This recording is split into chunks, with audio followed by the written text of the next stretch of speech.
સુરતના લીંબાયત પોલીસ સ્ટેશનની હદમાં થયેલ દહીં હાંડીના દિવસે શહેરમાં ચપ્પુ લઈ લૂંટ થયેલ લૂંટના ગુનાનો ભેદ ઉકેલી આરોપીને ઝડપી પાડતી ઝોન 2 એલસીબી શાખા ગઈકાલ તારીખ 28/8/2024ના રોજ બપોરના સમયે લીંબાયત રામ મંદિરની ગલીમાં આવેલ સરકારી મરાઠી સ્કૂલ પાસે શહેરમાં આરોપીએ ફરિયાદી લખન રામસિંહ પવારને ગાળો આપી માર મારી ચપ્પુ બતાવી તેઓની પાસે રહેલા પૈસાની લૂંટ કરી જાનથી મારી નાખવાની ધમકી આપી। आरोपी नासी गए होय जे अनुसंधाने लिंबायत पुलिस स्टेशन पार्टे गुना नंबर BNS कलम 394 115 2 296 B 200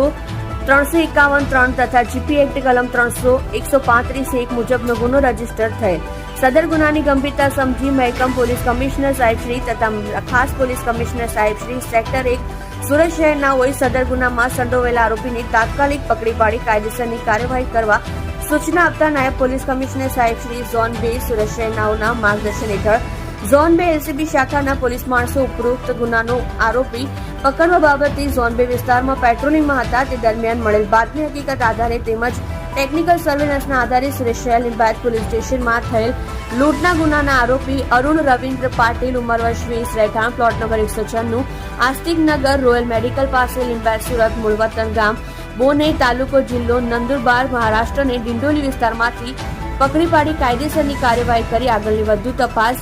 અર્થે લીંબાયત પોલીસ સ્ટેશનને સોંપવામાં આવેલ છે।